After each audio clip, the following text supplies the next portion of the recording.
Hello everyone, welcome to let's go channel. Good evening everyone.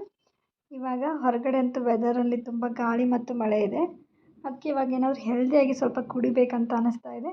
ಅದಕ್ಕೆ ನಾವು ನಮ್ಮ ಮಳೆಗಾಲ ಸ್ಪೆಷಲ್ ಅಂತ ಹುರುಳಿ ಸಂಗಟಿಯನ್ನು ಮಾಡೋಣ ಬನ್ನಿ. ಮೊದಲಿಗೆ ಹುರುಳಿಕಾಳನ್ನ ನೀಟಾಗಿ ಸ್ವಚ್ಛ ಮಾಡಿಕೊಂಡು ಅದನ್ನ ಸ್ವಲ್ಪ ಹುರ್ಕೊಳ್ಬೇಕು. ಮೊದಲಿಗೆ ಹುರುಳಿಕಾಳನ್ನ ಹುರ್ಕೋಬೇಕಿದ್ರೆ ಯಾವಾಗಲೂ ಸಣ್ಣ ಉರಿಯಲ್ಲಿ ಹುರ್ಕೋಬೇಕು.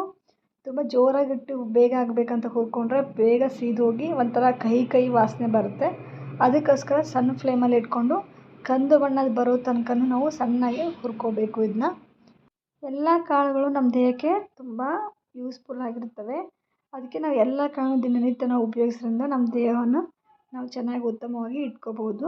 ಸ್ಪೆಷಲಿ ಹುರುಳಿಕಾಳು ಶುಗರ್ ಇದ್ದವ್ರಿಗೆ ತುಂಬ ಒಳ್ಳೆಯದು. ಈ ಕಾಳುಗಳನ್ನು ಬಳಸೋದ್ರಿಂದ ವೆಯ್ಟ್ ಲಾಸ್ ಕೂಡ ನಾವು ಮಾಡ್ಕೋಬೋದು. ಚಿಕ್ಕ ಮಕ್ಕಳಿಗೂ ತುಂಬ ಹೆಲ್ದಿ ಅಂತ ಫುಡ್ ಇದು. ಸ್ಪೆಷಲಿ ಮಳೆಗಾಲದಲ್ಲಿ ಚಳಿಗೆ ಇದನ್ನ ನೈಟೆಲ್ಲ ಮಾಡಿಕೊಂಡು ಕುಡಿದ್ರೆ ತುಂಬ ಹೊಟ್ಟೆಗೆ ಹಿತಕರ ಮತ್ತು ಲೈಟಾಗಿ ತುಂಬ ಹೆಲ್ದಿಯಾಗಿರುತ್ತದೆ. ಇದನ್ನ ಹೇಗೆ ಪುಡಿ ಮಾಡಿಕೊಂಡು ಮತ್ತು ಇದನ್ನ ಹೇಗೆ ಗಂಜಿ ಥರ ಮಾಡ್ಕೋಬೇಕಂತ ಅನ್ನೋದನ್ನು ನಾನು ಇದರಲ್ಲಿ ತೋರಿಸ್ತಾ ಇದ್ದೀನಿ. ಇದನ್ನ ಕಿಡ್ನಿ ಸ್ಟೋನ್ ಆದವರು ಕೂಡ ಬಳಸ್ಕೋಬೋದು. ತುಂಬ ಒಳ್ಳೆಯದವ್ರಿಗೆ ಅದನ್ನ ರೆಡ್ಯೂಸ್ ಮಾಡೋಕ್ಕೂ ಇದು ಹೆಲ್ಪ್ ಮಾಡುತ್ತೆ. ಇವಾಗ ಇದನ್ನ ಮಿಕ್ಸರ್ಗೆ ಹಾಕೊಳ್ಳೋಣ ನಾವು. ಇದು ಫುಲ್ ಸಣ್ಣಾಗಿ ಪೌಡರ್ ಆಗೋ ಥರ ನಾವು ಮಿಕ್ಸಿ ಮಾಡ್ಕೋಬೇಕು. ಒಂದ್ಸಲ ಈ ಪೌಡರ್ನ ಮಾಡ್ಕೊಂಡು ಇಟ್ಕೊಂಡ್ಬಿಟ್ರೆ ನಮ್ಗೆ ಬೇಕಂದಾಗ ಕಡಿಮೆ ಸಮಯದಲ್ಲಿ ಕೂಡ ಒಂದು ಹೆಲ್ದಿಯಾದಂಥ ಒಂದು ಫುಡ್ನ ನಾವು ರೆಡಿ ಮಾಡಿಕೊಂಡು ತಿನ್ಬೋದು. ಇವಾಗ ಇದು ರುಬ್ಕೊಂಡಿದೆ, ಇನ್ನೂ ಕ್ರಿಸ್ಟಲ್ ಆಗಿದೆ, ಅದಕ್ಕೆ ಇನ್ನೊಂದು ಸಲ ರುಬ್ಕೋಬೇಕು. ಇದನ್ನ ಈಗ ಸ್ವಲ್ಪ ಪೌಡರ್ ಆಗಿದೆ ನೈಸ್. ಇದನ್ನ ಸಾಣಿಸ್ಕೋಬೇಕು. ನಮಗೆ ಸ್ವೀಟ್ಸ್ ಹೇಳಲ್ಲ ಅನ್ನೋರು ಇದನ್ನ ಪೌಡರ್ನ ಒಮ್ಮೆ ಮಾಡ್ಕೊಂಡ್ಬಿಟ್ಟು ದೋಸೆ ಹಿಟ್ಟಿಗೂ ಕೂಡ ಆ್ಯಡ್ ಮಾಡಿಕೊಂಡು ನಾವು ದೋಸೆನ ಹಾಕ್ಕೊಂಡು ತಿನ್ಬೋದು, ಚೆನ್ನಾಗಿರುತ್ತೆ. ಒಟ್ಟಿನಲ್ಲಿ ನಮಗೆ ಹೆಲ್ದಿ ಫುಡ್ಡು ಹೊಟ್ಟೆ ಒಳಗೆ ಸೇರಬೇಕಂತ ದೋಸೆ ಆದರೂ ಮಾಡ್ಕೋಬೇಕು, ಸಿಹಿಯಾದ ಗಂಜಿ ಆದರೂ ಮಾಡ್ಕೋಬೋದು. ನೋಡಿ ಈಗ ಇದು ನೈಸ್ ಪೌಡರ್ ಆಗಿದೆ. ಇದು ಉಳಿದಿದ್ದನ್ನ ಬೇರೆ ಕಡೆ ಇಟ್ಕೊಂಡು ಮತ್ತೆ ಇನ್ನೊಮ್ಮೆ ಮಿಕ್ಸಿನ ಮಾಡ್ಕೋಬೇಕು.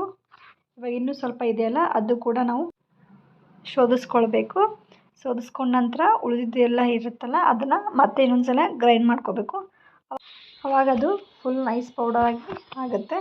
ಅದನ್ನ ಆ್ಯಡ್ ಮಾಡಿಕೊಂಡು ಒಂದು ಗಾಜಿನ ಕಂಟೈನರ್ನಲ್ಲಿ ನೀವು ಶೇಖರಣೆ ಮಾಡಿಟ್ರೆ ತುಂಬ ದಿನವರೆಗೂ ಹುಳಗಿಳ ಎಲ್ಲ ಬರೋದಿಲ್ಲ, ಚೆನ್ನಾಗಿರುತ್ತೆ. ಬೇಕಾದಾಗ ಮತ್ತೆ ಸ್ವಲ್ಪ ಶೋಧಿಸ್ಕೊಂಡು ನಾವು ಗಂಜಿಗೆ ಅಥವಾ ದೋಸೆ ಹಿಟ್ಟಿಗೆ ಆ್ಯಡ್ ಮಾಡ್ಕೋಬೋದು. ಇವಾಗ ಒಂದು ಸ್ಟೀಲ್ ಬಾಕ್ಸಲ್ಲಿ ಹಾಕಿಟ್ಟಿದ್ದೀನಿ. ಮತ್ತು ನೆಕ್ಸ್ಟ್ ನಾಳೆ ಅಥವಾ ನಾಳಿದ್ದು ಒಂದು ಕಂಟೈನರ್ನಲ್ಲಿ ನಾನು ಹಾಕಿಡ್ತೀನಿ. ಇವಾಗ ನೆಕ್ಸ್ಟು ನಾವು ಗಂಜಿನ ಹೇಗೆ ಪ್ರಿಪೇರ್ ಮಾಡೋಣ ಅಂತ ನೋಡೋಣ ಬನ್ನಿ. ಮೊದಲಿಗೆ ನಾನು ಸ್ವಲ್ಪ ಬೆಲ್ಲ, ಏಲಕ್ಕಿ ಮತ್ತು ಸ್ವಲ್ಪ 1 ಸ್ಪೂನಷ್ಟು ಪೌಡ್ರ್ ಹಾಕಿದರೆ ಸಾಕು. ಇದು ಜಾಸ್ತಿ ಪೌಡರ್ ಹಾಕಿದರೆ ತುಂಬ ಗಟ್ಟಿ ಆಗುತ್ತೆ. ಅದಕ್ಕೆ ಸ್ವಲ್ಪ ಲಿಕ್ವಿಡಾಗಿ ಇರಬೇಕಾದ್ರೆ ಗಟ್ಟಿ ಇಷ್ಟ ಆದರೂ ಜಾಸ್ತಿ ಹಾಕೋಬೋದು. ನಂಗೆ ಲಿಕ್ವಿಡ್ ಇಷ್ಟ, ನಾನು ಅದಕ್ಕೆ 1 ಸ್ಪೂನಷ್ಟು ಹಾಕ್ತಾಯಿದ್ದೀನಿ. ಮೊದಲಿಗೆ ನಮಗೆ ಎಷ್ಟು ಗಂಜಿ ಬೇಕು ಅಷ್ಟನ್ನು ಮಾತ್ರ ನೀರು ತಗೊಂಡು ಅದಕ್ಕೆ ಹಾಕಬೇಕು ಒಂದು ಪಾತ್ರೆಗೆ. ಅದಕ್ಕೆ ಬೆಲ್ಲ ಕರಗಿಸೋಕ್ಕಂತ ಬೆಲ್ಲವನ್ನು ಹಾಕ್ಬೋದು, ಸಕ್ಕರೆನೂ ಹಾಕಿ ಮಾಡ್ಕೋಬೋದು. ಬಟ್ ಬೆಲ್ಲ ಒಳ್ಳೆಯದಂತ ನಾನು ಬೆಲ್ಲ ಹಾಕ್ತಾಯಿದ್ದೀನಿ. ನಿಮಗೆ ಸಕ್ಕರೆ ಇಷ್ಟ ಆದರೆ ಸಕ್ಕರೆನೂ ಹಾಕೋಬೋದು, ಬೆಲ್ಲ ಇಷ್ಟ ಆದರೆ ಬೆಲ್ಲನೂ ಹಾಕೋಬೋದು. ಇದು ಬೆಲ್ಲ ಕರಗೋ ತನಕ ಕೈ ಆಡಿಸ್ತಾ ಇರಬೇಕು. ಆಮೇಲೆ ಇದು ಇವಾಗ ನೋಡಿ ಕುದಿ ಬಂದಿದೆಯಲ್ಲ, ಇವಾಗ ಇದು ಬೆಲ್ಲ ಸಂಪೂರ್ಣವಾಗಿ ಕರಗಿದೆ.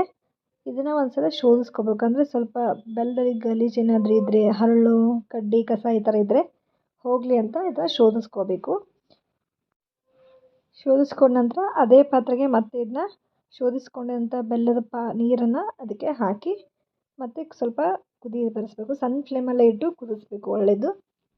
ಇದಕ್ಕೆ ನಾವು ಫ್ಲೇವರ್ ಆ್ಯಡ್ ಮಾಡೋಕ್ಕೆ ಏಲಕ್ಕಿ ಪೌಡರ್ನ ಹಾಕೋಬೋದು. ಇಲ್ಲಿ 1 ಸ್ಪೂನಷ್ಟು ಹುರುಳಿಕಾಳಿನ ಪೌಡ್ರನ್ನ ತೊಗೊಂಡಿದ್ದೀನಿ. ಅದಕ್ಕೆ ಸ್ವಲ್ಪ ನೀರನ್ನ ಆ್ಯಡ್ ಮಾಡಿ ಸ್ವಲ್ಪ ಗಂಟು ಇರದೇ ಇರೋ ಥರ ಅದನ್ನು ಕಲಿಸ್ಕೊಳ್ಬೇಕು. ಸಪೋಸ್ ನಿಮಗೆ ಗಟ್ಟಿ ಬೇಕಾದರೆ 2 ಸ್ಪೂನ್ 3 ಸ್ಪೂನಷ್ಟು ಆ್ಯಡ್ ಮಾಡಿಕೊಂಡು ಸ್ವಲ್ಪ ಗಂಟು ಇರದೇ ಇರೋ ಥರ ಅದನ್ನ ನೀಟಾಗಿ ಕಲಿಸ್ಕೋಬೇಕು. ಆಮೇಲೆ ಕುದಿ ಬಂದಿರುವಂಥ ಈ ಬೆಲ್ಲದ ನೀರಕ್ಕೆ ಇದನ್ನ ಆ್ಯಡ್ ಮಾಡ್ಕೋಬೇಕು. ಆ್ಯಡ್ ಮಾಡಿ ಒಂದರಿಂದ 2 ಕುದಿ ಬರೋ ತನಕ ಕುದಿಸ್ಕೊಂಡ್ರೆ ತುಂಬ ಒಳ್ಳೆಯದು. ನಾನು ಸ್ವಲ್ಪ ಲಿಕ್ವಿಡಾಗಿ ಕುಡಿಯೋದ್ರಿಂದ ಸ್ವಲ್ಪ ತಿಳಿಯಾಗಿ ಮಾಡ್ಕೊಂಡಿದ್ದೀನಿ. ನಿಮ್ಗೆ ಬೇಕಂದರೆ ಗಟ್ಟಿ ಮಾಡ್ಕೋಬೋದು. ಒಂದು ಕುದಿ ಆದ ತಕ್ಷಣ ನಾವು 1 ಸ್ಪೂನ್ ಅಥವಾ 2 ಸ್ಪೂನ್ ಡಿಪೆಂಡ್ ಅಪಾನ್ ತುಪ್ಪ ತಿನ್ನೋ ಮೇಲೆ 1-2 ಸ್ಪೂನಷ್ಟು ತುಪ್ಪ ಇದಕ್ಕೆ ಹಾಕೋಬೋದು. ಸಪೋಸ್ ನೀವು ಮೇಲ್ಗಡೆನೂ ಹಾಕೋಬೋದು. ನಾನು ಇದರಲ್ಲೇ ಆ್ಯಡ್ ಮಾಡ್ತಾಯಿದ್ದೀನಿ. ತುಪ್ಪ ಹಾಕಿದ ಮೇಲೆ ಸ್ವಲ್ಪ ತಿರುವಾಡಬೇಕು, ಇಲ್ಲದಿದ್ದರೆ ಬೇಗ ಉಕ್ಕಿ ಬಂದುಬಿಡುತ್ತೆ. ಇದು ಒಂಥರ UK ಸ್ಪೆಷಲ್. ನಮ್ಮ ಕಡೆ ಉತ್ತರ ಕನ್ನಡದಲ್ಲಿ ಮಳೆಗಾಲದಲ್ಲಿ ಮತ್ತು ನೆಗಡಿ ಶೀತ ಆದಾಗ ಸ್ವಲ್ಪ ಜಾಸ್ತಿ ಇದನ್ನು ಯೂಸ್ ಮಾಡ್ತಾರೆ. ಇದು ತುಂಬ ಹೆಲ್ತಿಗೂ ಕೂಡ ಒಳ್ಳೆಯದಲ್ಲ. ಇವಾಗ ನಮ್ಮ ರೆಡಿಯಾಗಿದೆ ಹುರುಳಿಕಾಳಿನ ಸಂಗಟಿ. ತುಂಬ ಟೇಸ್ಟಿಯಾಗಿದೆ. ಟ್ರಸ್ಟ್ ಮೀ ತುಂಬ ಚೆನ್ನಾಗಿರುತ್ತೆ, ಹೆಲ್ದಿಯಾಗಿರುತ್ತೆ. ನೀವು ಇದನ್ನ ಒಂದ್ಸಲ ಮಾಡ್ಕೊಂಡು ಕುಡೀರಿ, ತುಂಬ ಚೆನ್ನಾಗಿರುತ್ತೆ. ವೀಕ್ಲಿ ಒನ್ಸ್ ಟ್ವೈಸ್ ಅಂತೂ ಕುಡಿದ್ರೆ ತುಂಬ ಹೆಲ್ತಿಗೆ ಒಳ್ಳೆಯದು. So thank you for watching.